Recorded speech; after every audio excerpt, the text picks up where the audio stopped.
Hello, everybody. Welcome to the Poetry Project and our Wednesday night reading series.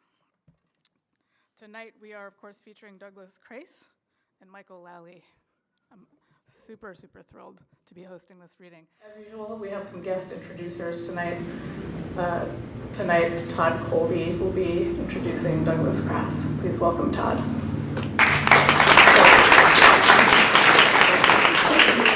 Thanks. It's a real honor and pleasure to be here. I love Douglas's work so much, as do I'm sure a lot of people in the room. I'm going to start off with just a little biographical thing. Douglas Crase is the author of The Revisionist, named a 1981 Notable Book of the Year in the New York Times, and nominated that year for both the National Critics Circle Award and National Book Award in Poetry. His recent chapbook, The Astro Pastorals, was named a 2017 Book of the Year in the Times Literary Supplement. A marvelous book. I think there's copies of it back there. Entrancing. A collection of his essays and lectures, Lines from London Terrace, with two of the best essays on James Schuyler that are around, was published in February by Pressed Wafer. He's a former MacArthur Fellow and the Doug in James Schuyler's poem Dining Out with Doug and Frank. Okay. It is truly a cause for celebration that Douglas Crase is reading here at the Poetry Project for the very first time. I can't help but wonder what it would be like in order to make up for his absence here over the years, to have him read here every Wednesday. Not so much as an act of penance, but a personal preference.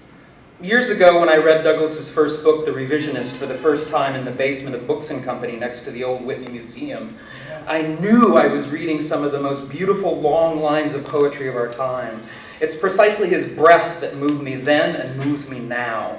Line by line, bobbing, yet spiky, with an architecture that I can only compare to a cathedral. Douglas's poems, with their quiet, unassuming urgency and grandeur, are like whispers if you were in a crowded room and forced to whisper, "There's a fire." Sometimes his long lines take a breath and a half to enunciate, so that by the end there's a tingling lightheadedness that overwhelms you. And that's just the point. You can't anticipate anything. You have to keep a partial breath on reserve as the pull of his lines literally take your breath away. Like being a free diver, you need a reserved breath to plumb the depths and scale the heights of his poems. There are even moments of panic and then elation as the words fall into place and order is reestablished and a breath can be inhaled again. One of my favorite passages from his poem Refuge in Astro Pastorals is this. And I had to read it like 15 times just to let it sink in. Life lifts from, it harries the ground, and the study a species must turn to is that earth where the dump and the refuge are relations under the sun. I think of Walt Whitman's long lines with his sentences snaking from one line to the next. I think also particularly of the expansiveness of Emerson and of the strong philosophical backbone, yes, of William Bronck. And it's Douglas's ear, too, the words he chooses that don't ever let you anticipate or predict what will happen next. It's that anticipation, what is about to happen, that make his poems so singular and suspenseful. He's a master technician, a poet of nature, earth, rivers, bluffs, air, birds, breezes, winds, and weather, providing his poems with a stout base of the elements, all fluid and mutable as any day on earth. In order to read Douglas's poems, you need to surrender to them, to the dance, the swirl, the abrupt stutters and long flows that bring forth an audible gasp after reading them. There's not a single poem of Douglas's that I still do not finish without letting out a little, God damn. He stretches and pulls his sentences, giving them an almost elastic quality, the same way an accordion is elastic. To say nothing of the elastic polymer secret sauce he uses to hold his poems together. His vehicle is the interconnectedness, not just of words, but of nature and time. His poems serve as instruments of connection to the world. An author of poetry, essays, biography, and memoir, Douglas invites us into the spiky cathedral of his mind, showing us a world in a constant state of change, its mutability a cause for both consternation and celebration. And you know, there's certain times, and this is certainly one of those times in 2018, that I feel fortunate to be alive at the same time as certain masters of the art form we've devoted much of our lives to. Douglas Crase is one of those masters. It is a pleasure to welcome him to his first reading at the Poetry Project.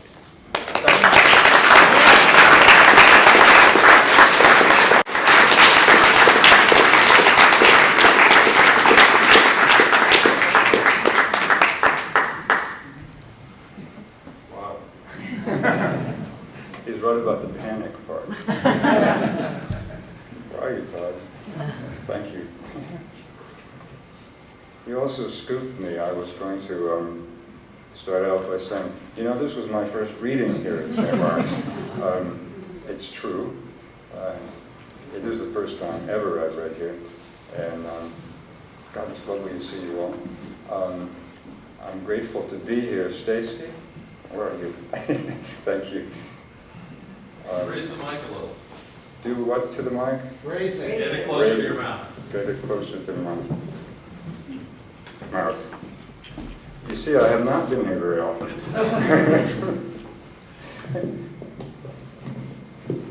Thank you. Thanks very much. And it's also, I want to say, the first time I had a chance to read with Michael Lally. To me, that feels like a kind of homecoming, because I met Michael in John Ashbery's bedroom. It was 1975, and for at least 2 months, maybe 4 months, I'd been hearing, have you met this guy, Michael Lally? He's such a great poet, and he's so cute. It got to be annoying. Really annoying. But here he was in the bedroom, and I could see immediately that they were right. He was a great poet. And over the years, wherever Michael has gone, whatever else he's been engaged in, he has continued to be a great poet, and it's a terrific honor and a great pleasure to be reunited with Michael this way tonight. I'm going to start out by reading a couple of poems from my recent chapbook, The Astropastorals. And the first one is called Dog Star Sail.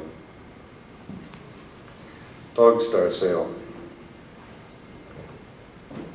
Now the universe wants to be known for itself. Isn't that why we're here? Popped out in this terrace, the color of stars. The red ones, like gentrified brick. Lucky for us. It takes money to even imagine such things, and this, for parsecs around, is the one place where money is made. Though not everyone has it, not even here. The burden is on those who do, which we freely take up. Our volitional duty to curate the spheres, after how many misfired suns and misapplied genes, how many millions fed to despair, before we were brought to the task, thankless, that cannot be failed. Just to think of it sometimes engenders a chill so thorough the planet's own breath will draw back on its bones. And there in that vault sucked by fear, one has shivered at twinkles of something not normally shown. It explains the wide pupils, and why I protect them when doing so keeps me from you, all involved on the earth with your chores of pollution, and likely never to pause, let alone practice what we observe. As far as you touch other worlds, that much you save yours. Yeah. Nice. And the second is called, am I doing the mic correctly now? Really? Yes. Promise? The second is called True Solar Holiday. True Solar Holiday. Out of the whim of data, out of binary contests driven and stored, by the law of large numbers and subject to that law which in time will correct us like an event, and from bounce and toss of things that aren't even things, I've determined the trend I call you. I know you are real. Your unwillingness to appear in all but the least likely worlds, as in this world, here. In spite of excursions, despite my expenditures ever more anxiously matrixed, ever baroque, I can prove we have met, and I've proved we can do it again by each error I make, or otherwise one couldn't be, because only an actual randomness never admits a mistake. It's for your sake, then, though the stars get lost from the bottle, though the bottle unwind.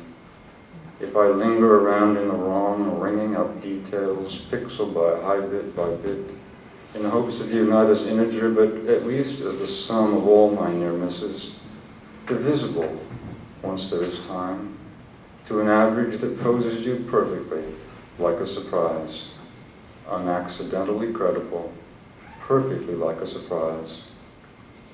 Am I really too patient when this is the only program from which you derive?